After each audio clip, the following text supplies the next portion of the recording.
प्रिय विद्यार्थियों नमस्कार। राजकीय कन्या महाविद्यालय तिवरी मथानिया जोधपुर के YouTube चैनल पर आपका स्वागत है। मैं doctor Sohanlal, associate professor Hindi. विद्यार्थियों, आज हम BA प्रथम वर्ष हिंदी साहित्य विषय के दूसरे प्रश्न पत्र, जिस प्रश्न पत्र का शीर्षक है हिंदी कथा साहित्य, इसमें आपके एक पुस्तक पाठ्यक्रम में है जिसका शीर्षक है कहानी एकादशी, और इस कहानी एकादशी पुस्तक के संपादक है डॉक्टर विजय लक्ष्मी। और इसमें आपके कुल 11 कहानियाँ हैं, जिसमें आपके पाठ्यक्रम में 10 कहानियाँ हैं। इसी कहानियों में पुस्तक में आपके एक कहानी है प्रेमचंद की, जिसका नाम है पूस की रात। विद्यार्थियों, प्रेमचंद का नाम आपने पूर्व की कक्षाओं में भी पढ़ा होगा, और इनके जीवन के बारे में, इनका परिचय थोड़ा सा हम यहाँ भी देख लेते हैं। इनका जन्म है वो 1880 ईस्वी में हुआ था और 1936 में इनका देहावसान हो गया। हिंदी साहित्य के क्षेत्र में मुंशी प्रेमचंद का आगमन हिंदी के कहानी साहित्य की एक बहुत बड़ी और महत्वपूर्ण घटना है। उन्होंने अपनी कहानियों द्वारा सर्वप्रथम जन जीवन को वाणी दी और कहानी की शिल्प विधि का निर्माण किया। प्रेमचंद पहले नवाब राय नाम से उर्दू में कहानियाँ लिखते थे। उन्होंने टैगोर की कई कहानियों के उर्दू अनुवाद भी किए।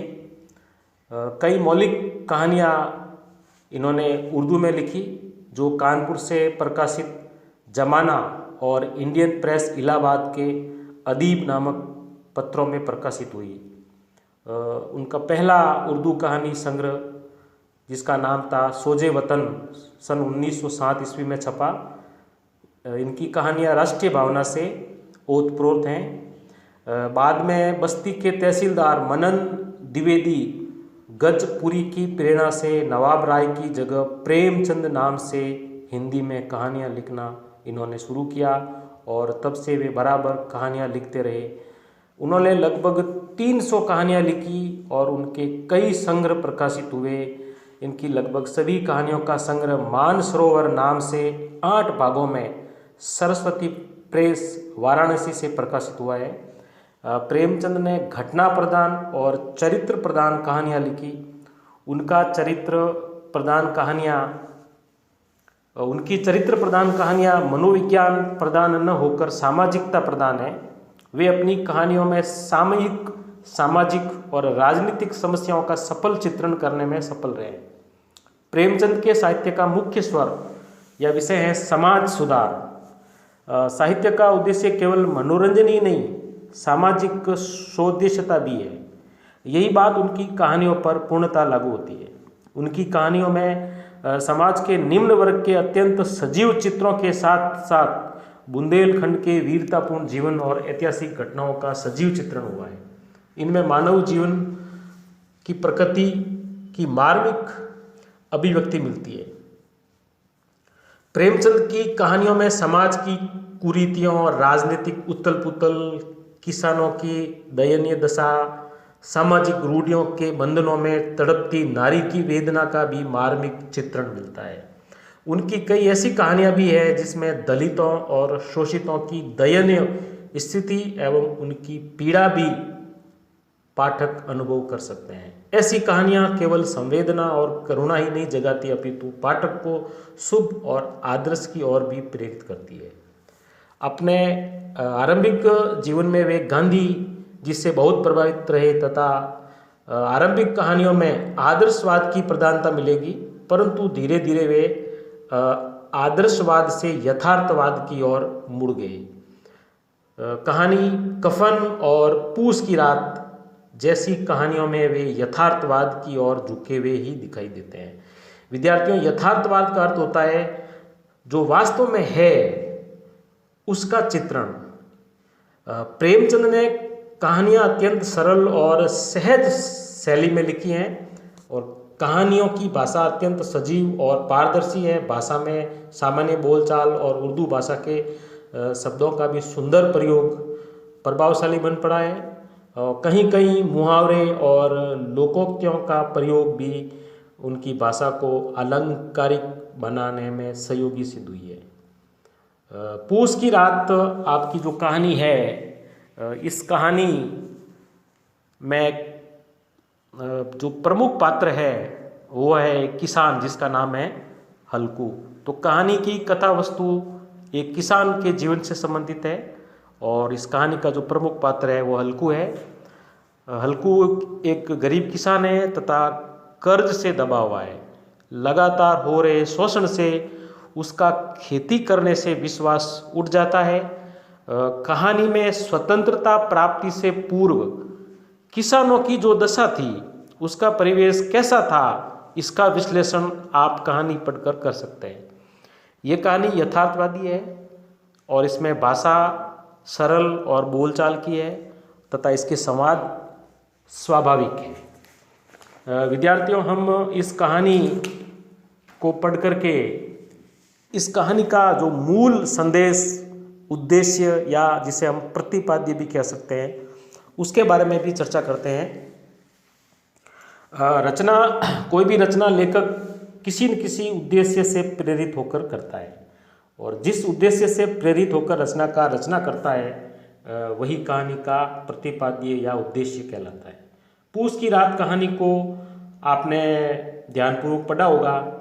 आपने अब तक कहानी का जो विश्लेषण पढ़ा है उससे ये स्पष्ट हो गया कि प्रेमचंद इस कहानी के माध्यम से क्या कहना चाहते हैं। हम उन्हीं बातों को यहाँ प्रतिपाद्य के रूप में देखते हैं। ये कहानी चौथे दशक के दौरान लिखी गई है। चौथे दशक का मतलब है सन 1940 और 50 के बीच के समय।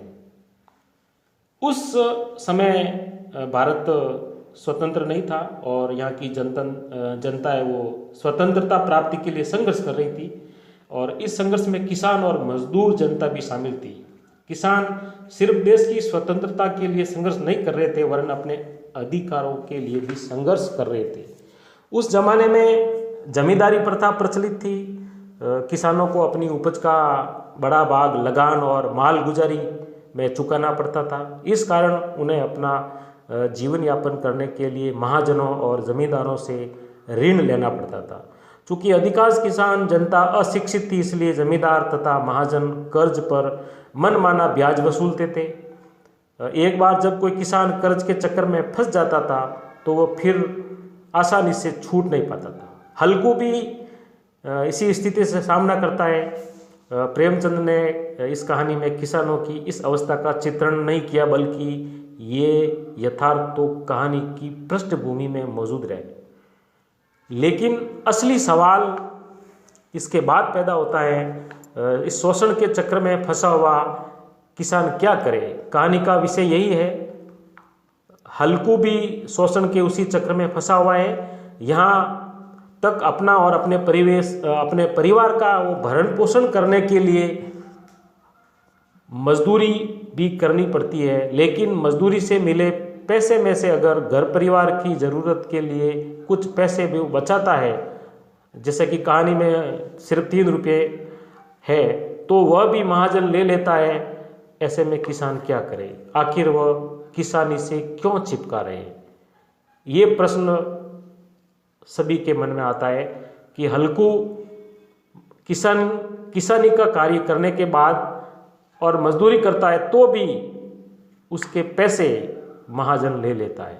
और वो शुरू में जब आप कहानी पढ़ते हो तो कंबल की बात करता है खरीदने की, लेकिन महाजन वो पैसे ले लेता है और वो कंबल नहीं खरीद पाता है। व्यक्ति उज्जवल भविष्य की आशा में ये कष्ट सहता है। उसे भरोसा रहता है कि आज नहीं तो कल वह जरूर इन दुखों से मुक्त होगा।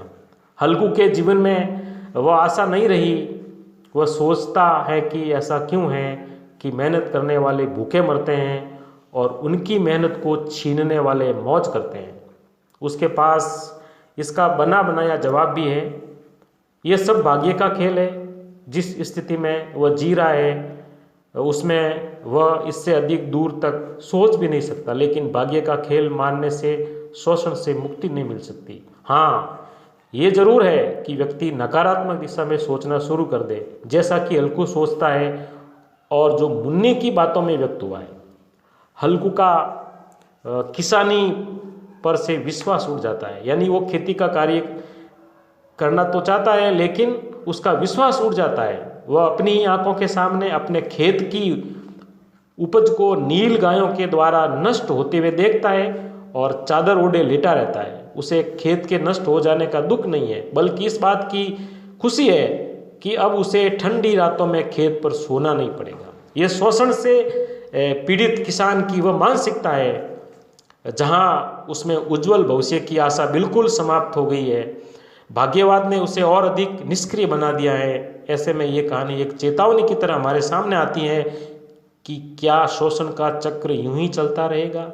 क्या हल्कू जैसे किसान अपनी उपज की कमाई स्वयं नहीं भोग सकेगा? वे ऐसे ही दरिद्र और अशिक्षित बने रहेंगे तथा शोषण और भाग्यवाद के नीचे पिसते रहेंगे? ये प्रश्न हम सभी के सामने ये कहानी प्रस्तुत करती है। प्रेमचंद इनका कोई उत्तर नहीं देते, संभवतः उत्तर की आवश्यकता भी नहीं है, क्योंकि इन प्रश्नों की गंभीरता में ही इनका उत्तर नहीं थे। हाँ, ये एक विकल्प की ओर संकेत अवश्य हुआ है, वह है किसान से मजदूर बनने का विकल्प।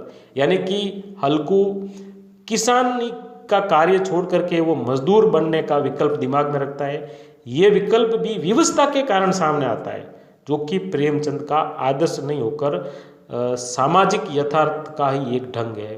पूर्ण रूप से मजदूर बनकर भी हल्कू शोषण उत्पीड़न से मुक्त हो जाएगा, ऐसी गलतफहमी प्रेमचंद को नहीं है। यानी कि किसान है, वो खेती का काम करने के बावजूद भी कर्ज में दबा रहता है और वो मजदूरी करेगा तो भी उसे कर्ज तो चुकाना ही है, यानी दोनों ही स्थितियों में वो दबा हुआ है।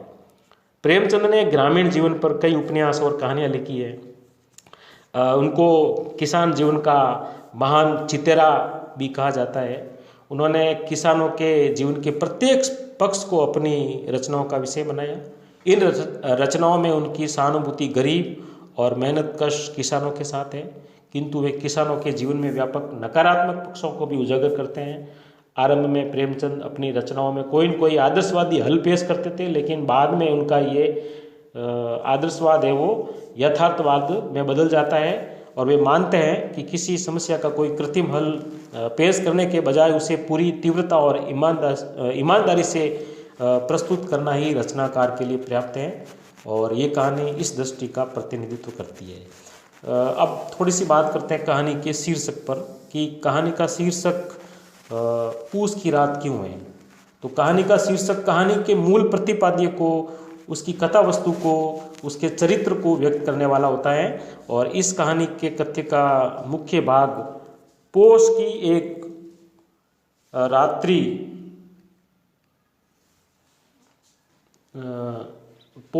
रात्रि में एक घटना घटित होती है।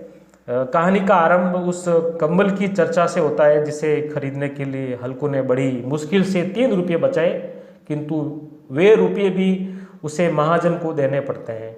कंबल न खरीद पाने के कारण पूस की रात में पुरानी चादर ओढ़े उसे खेत पर जाना पड़ता है और शेष कहानी खेत पर उसी रात में घटित होती है।